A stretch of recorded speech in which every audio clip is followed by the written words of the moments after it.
Today I am going to discuss the first chapter of Standard 10 Geography. Our first chapter is Resource and Development. So it is the most important chapter. Okay. So in this chapter we will discuss the different kinds of resources, the meaning of resources, its features. So as we know that everything available in our environment which can be used to satisfy our needs is known as resources. So why it is told that all those things which are available surrounding us to satisfy. So before know the resource, the three things must be essential, and that's why I told it it has some characteristics. First, technologically accessible, economically feasible, culturally acceptable. Then we can say it is resource. So on that basis, the resources can be divided into different parts. So on the basis of the origin, resources is divided into two parts. One is known as biotic and other is known as abiotic. Is it clear? So biotic means what? That is living things. Okay. So it is the living things means what? We can say these are those resources which is obtained from biosphere and have life, such as human beings. Next is the wildlife, flora and fauna, that is also okay.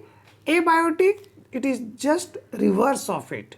These are those resources which have no life, or in other words, simply we can say non-living things. For example, mountain, rock, next is the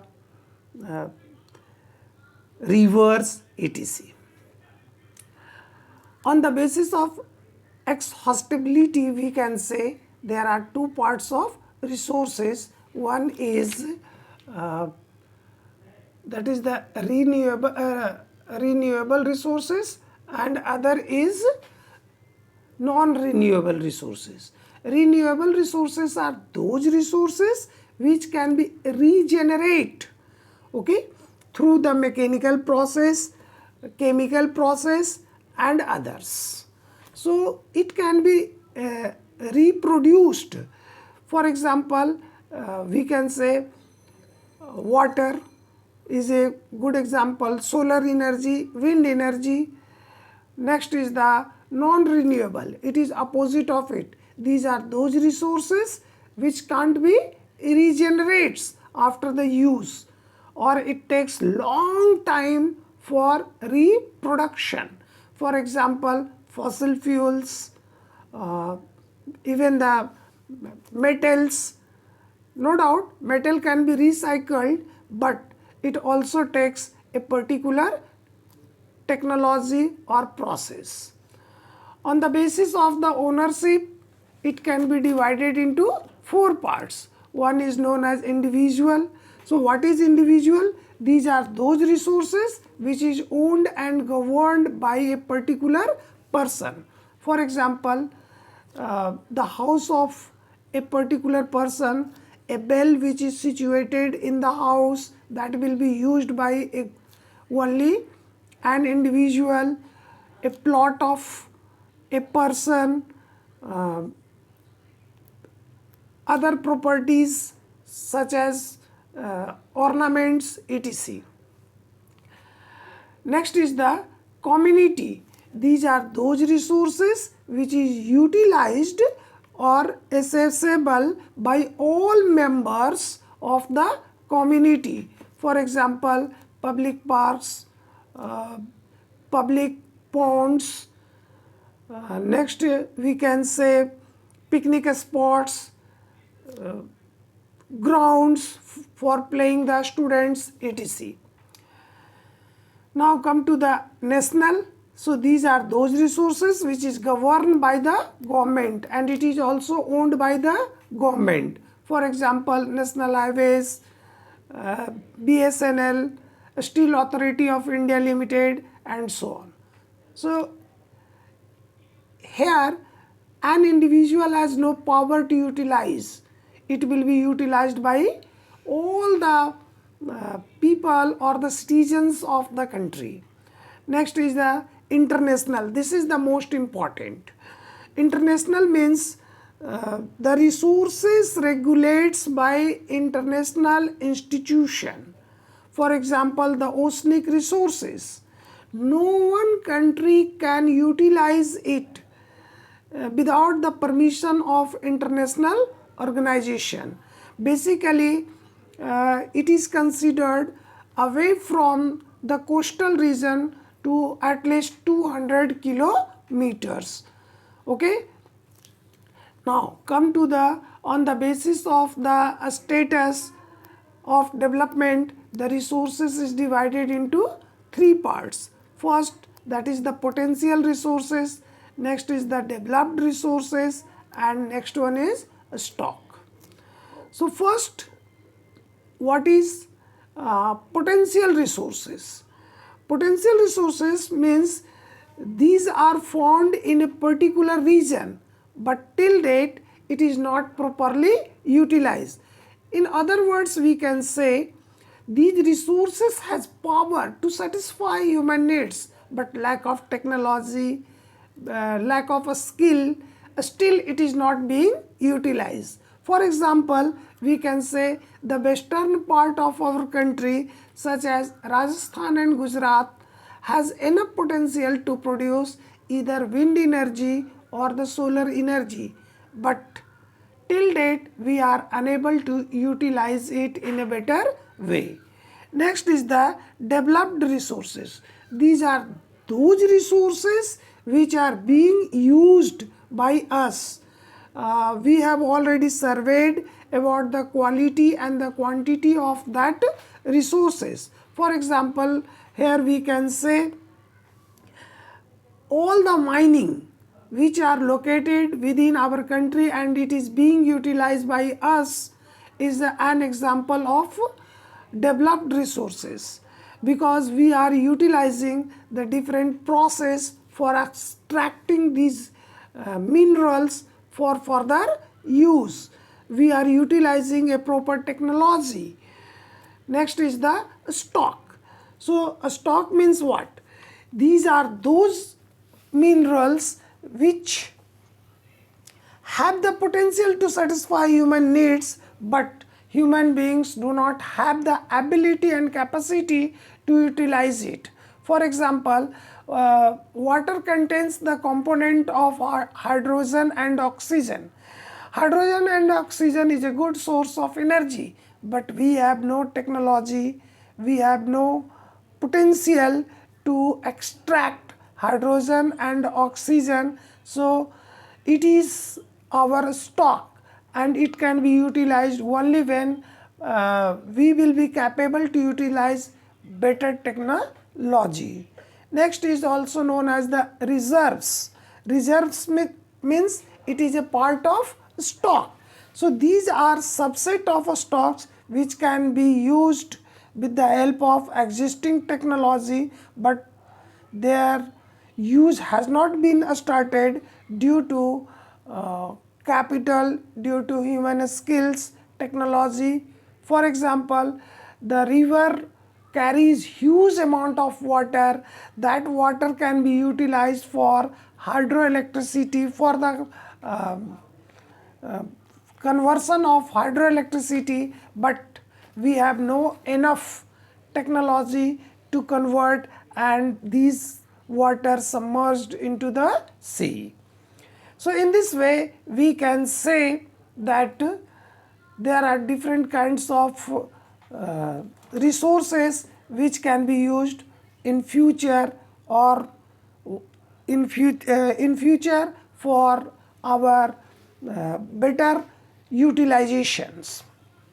Now come to the why sustainable development started in our country. So before going this topic, we should explain that what is sustainable development. So it means development should take place without damaging the environment, and development in the present should not compromise with the needs of future generation. So this is the definition of book. In a simple word, we can say sustainable development is a process in which we fulfill our present need without harming the nature and also preserve for future generations. So why the sustainable development is essential for everyone? So as we know that resources are vital for human survival as well as making the quality of life. It was believed that resources are free gift of nature. Due to that, human beings used it enormously in a discriminatory way and lead the following problems. So what problems started due to excessive use? First, depletion of resources for satisfying the greed of few individuals. Second, accumulation of resources in few hands, and due to that it divides the society in two groups, have or have not, or in other words we can say rich and poor. Next we can say indiscriminate exploitation of resources has also led to the global crisis, global ecological disbalance such as global warming, ozone layer depletions, environmental pollution, land degradations, etc. So to see the situation, sustainable development was started not only in our country but rest of the world. Is it clear? Now come to the why the resource planning in India started. So planning is a complex process which involves three stages, and it is very important question. So what is the need of resource planning? So without the planning we can't extract the resources, and due to that we can say planning is most important things to utilize the resources in a better way.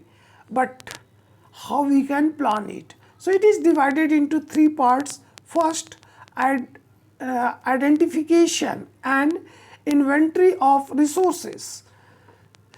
So how we can identify and we can search out? So it can be done through surveying, mapping, by measuring the quantity and qualitative, and on that basis we will try to utilize it. Next is the evolving a planning structure. So it is done with the help of appropriate technology, skill, institutional setup for implementing resources development plans. Third is the matching the resource development plans with overall national development plans. In our country, the planning system started in the year 1950 and it was implemented in the year 1951. So from the first 5 years plan it is going on. Now come to the conservation of resources. What is the need to conserve the resources? As we know that resources are different in nature, some are renewable and some are non-renewable. So due to irrational consumption and overutilization of resources, it creates social, economic and environmental problems. For example, excess use of fossil fuels, our future generation can't survive. It is because or in other words we can say it is non-renewable source of energy. On the other hand, if we use metal excessively, our future generation will not be utilize it in a proper way because it takes huge time for reconstruct. No doubt we have the technology for recycling the metals. Due to that, at some extent we can preserve it, but it may vanish. It is not necessary that even the use of recycling we can protect it for a longer period. Even it is told that the time huge use of water may create the problem of water crisis. The whole world is facing water crisis due to excessive use of water and misuse of water. The level of underground water is continuously declining at a faster rate because people are utilizing it for agriculture. Population is growing at a faster rate. So due to all these factors, we must conserve the resources. Is it clear? And I hope you are able to understand the different kinds of resources and its uses. Okay, thank you my dear students.